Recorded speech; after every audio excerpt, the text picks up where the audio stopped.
God knew when to stop. Do we?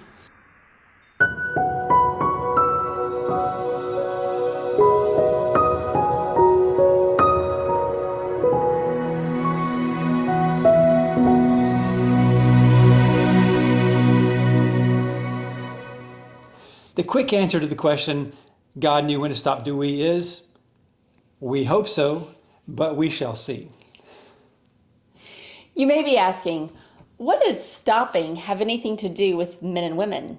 Well, it matters a lot. We need to understand God's original intent and God's ultimate intent because God is the perfect standard. God is immutable, which means he does not mutate. He does not change. God does not diminish over the years, nor does he improve over time. Of course, the pendulum of culture swings around wildly. If we look to human traditions or modern culture, or the majority of culture that surrounds us to determine how to live, we just might miss God's standard. The creation story in Genesis reveals that God produced good work for 6 days, and then on the seventh day, he rested. So after originating light and time and space and life and all kinds of animals and humanity, God was not tired from his labor. God did not run out of creativity. He did not need to pause and catch his breath. No, God ceased the creation process. In God's ceasing, God again set the standard. He knew exactly when to stop. Genesis 2, verses 2 and 3 says, "By the seventh day, God had finished the work he had been doing. So on the seventh day, he rested from all his work. Then God blessed the seventh day and made it holy, because on it he rested from all the work of creating that he had done." So from these verses, we can understand a few lessons about God's standards. Number one, it's a day of rest. God blessed the seventh day because on it he rested. Consider physical rest. God modeled the Sabbath rest, and people who are made in God's image are blessed when we follow a regular pattern of weekly rest. The need for physical rest shows our daily dependence on God who sustains us. What about spiritual rest? Jesus understood that people are weary and burdened. So he called out to people in Matthew 11, "Come to me and I will give you rest," so they can find rest for their souls. Jesus identified himself with rest. The Son of Man is Lord of the Sabbath. He is the master of rest, knowing when we need to stop.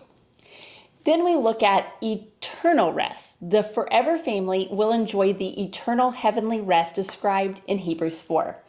This is the promised Sabbath rest for the people of God. Entering this rest is entering God's presence. God himself is our rest. So that's number one. The Sabbath is for rest. Now let's look at number two. The Sabbath is a day of holiness. God blessed the seventh day and made it holy. His standards are the set apart ones, the unique ones, the perfect ones.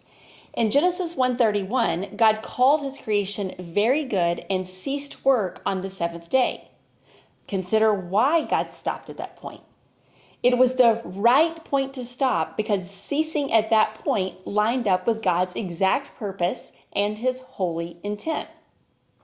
So specifically on the male-female issue, the right stopping point should also line up with God's original purpose and his ultimate intent. Here are some boundaries to help us stop at the right point. God created them male and female. Stop. That is the unique, set apart, holy standard, male and female.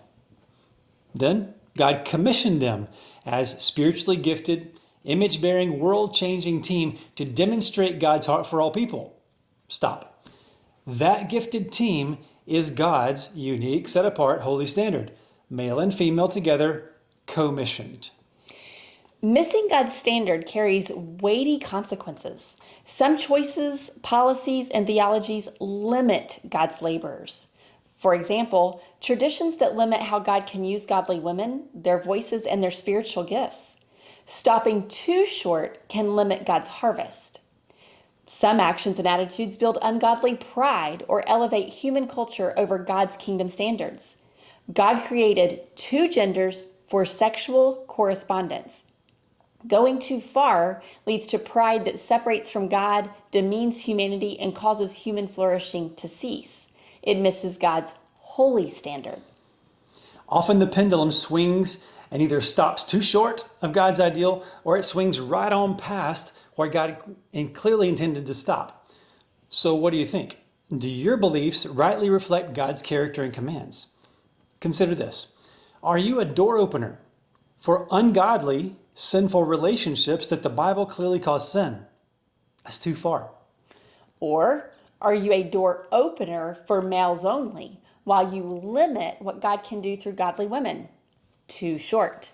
Or are you a door opener that multiplies godly men and women, godly men, encouraging them both to reach the world for Jesus? Good job. Excellent job. So to summarize, stopping too short is sin. Stopping too long is also sin. He blessed and created two genders, then he stopped. He did not make male and female identical or interchangeable. He also blessed and commissioned two genders, intending that both co-rule the earth.